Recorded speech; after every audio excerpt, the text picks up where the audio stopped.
Hello.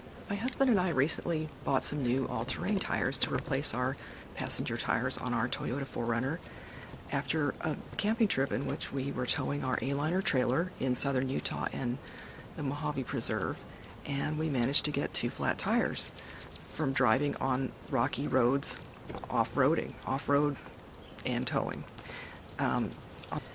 When we got the first flat tire, which was somewhere near Blanding, Utah, we asked the tow truck driver, well, gosh, what can we do about this? He said, well, you really should think about getting an all-terrain tire. And we said, wow, what is that? And he said, well, that's a kind of combination tire between it mixes the qualities of a street tire and an off-roading tire. We thought, wow, that might be a really good idea. What type would you recommend? He said, I think I've heard good things about the Nitto tires. I use Nitto. They're pretty good. So we thought that sounded okay, and we proceeded on our trip to the Mojave Preserve and managed to get a flat tire driving on the rocky roads there.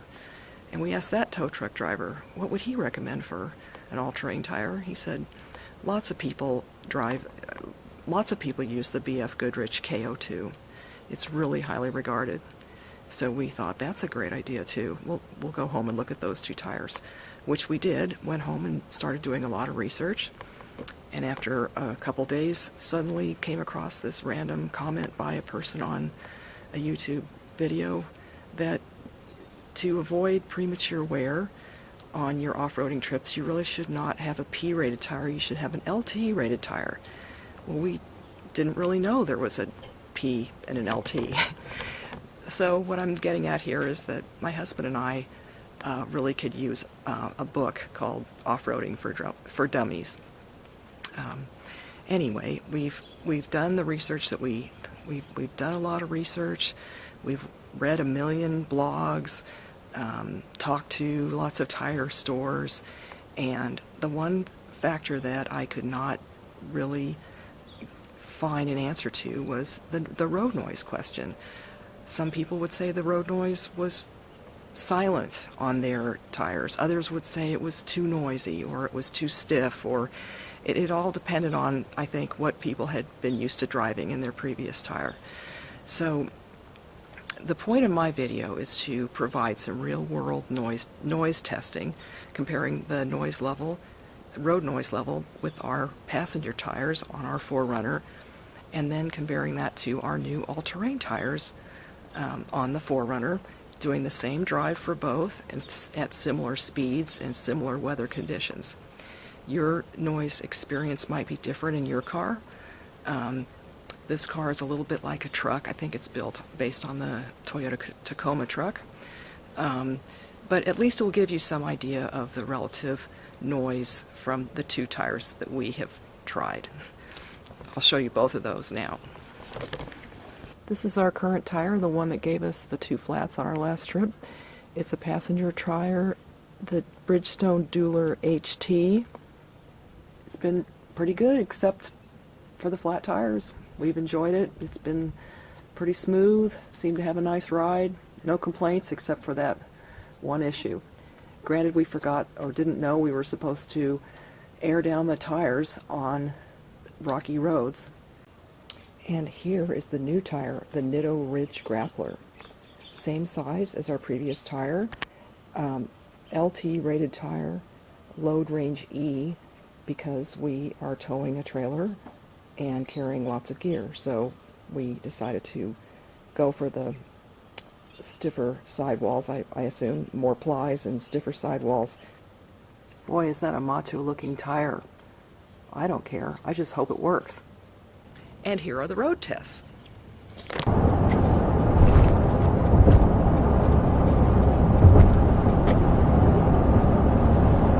Going 50.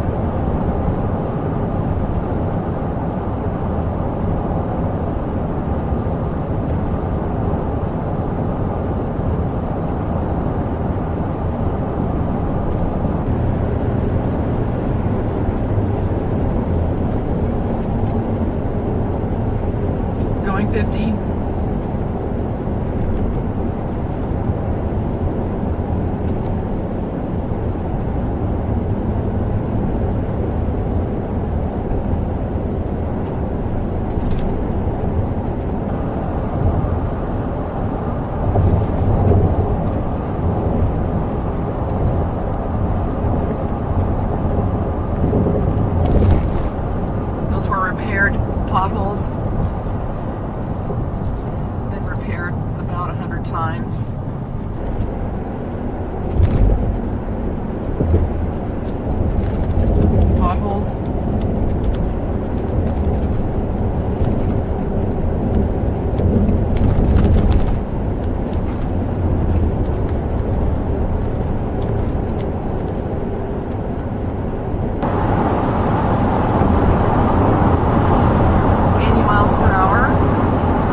did you think? Could you hear a difference?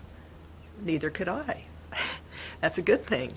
That means we should keep the tires. They weren't very noisy. Honestly, I would say just my impression of watching the video and just from driving the car is that the difference between the two tires is really more of a pitch level. These tires, when you're kind of on the city streets, you know, neighborhood streets, sometimes you'll notice they sound a little bit like the sound you'll hear when a semi's going by. It's not loud at all. It's just a tiny little tone. Other people described it as a whine. To me, a whine is a very negative term because I had a whiny child at one point. It really got on my nerves. This is not a whine to me. It's more of like a pitch or a tone that's just very subliminal. I don't really notice it. I kind of like it. It makes the car seem kind of more off-roadish, tough, you know. So that's the only difference I really have noticed in the sound, just from a subjective observation. Okay, so that was fun, driving the car with the new tires. It's kind of like riding on 4 big balloons. You're kind of going down the road a little bit like this. Actually, ignore that last clip because we found out after looking at the tires at home and seeing how they were bulging that Discount Tire had underinflated the tires when they put them on the car. They were supposed to be, according to Nitto, who we called, they're supposed to be around 45 or 49. So we pulled out our new air inflator and took quite a few minutes to fill up, but now they're at 49. Here's the new air inflator. And now the ride is normal. I didn't notice a lot of bobbing and weaving. There's more control. It does seem to be a little bit harsh going over some of the small bumps and imperfections in the road, like the little bumps between the lanes and small bumps like that. But it's more of a quick jolting. I'm not sure if that was really there before with our other tires, but it's a little more apparent. So I guess that goes along with the other people's reviews of this tire, that it can be more stiff when you get an E-rated tire. So why did we pick the Ridge Grappler? We were concerned about road noise. We are going to be driving long distances on the highway, even though eventually we'll be arriving at an off-road destination, and so off-road performance is very important to us. We hope we don't get as many flats as we did with our previous tires, but most of the time we're going to be towing a trailer on the highway, and for long periods of time we wanted to have a pleasant experience and be able to talk, listen to books on tape and all those things. So also it seemed like Nitto was putting more of an emphasis on noise reduction in their tires than BF Goodrich was. Also, we live here in San Diego County, and it's a long way to get to the snow from here. We really don't need to deal with snow on a daily in the winter, and there's just almost zero chance of having snow here. So the snow rating was perhaps better on the BF Goodrich. They have the snowflake rating. This tire has the M+S. So that just wasn't a huge priority for us. We're going to bring chains anyway. I think we even recently learned that we need to bring chains for our trailer in California if there's a chains required area.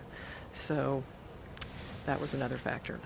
Also, there was more than one comment on various forums talking about the BF Goodrich KO2s possibly maybe not being perfect in the rain.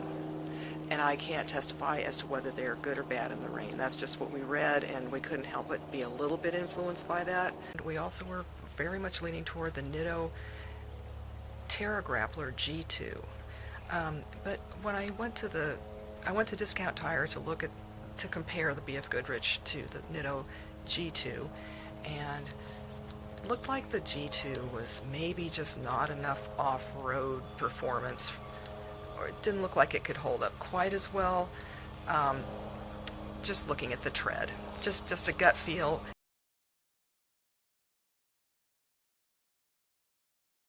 There's a 30-day customer satisfaction guarantee at Discount Tire, and if anything comes up in the next few days, we'll be sure to take it back. But right now, I think it seems like a really viable option. Maybe there's a little more jiggling tiny bit more jiggling. Anyway, thanks for watching.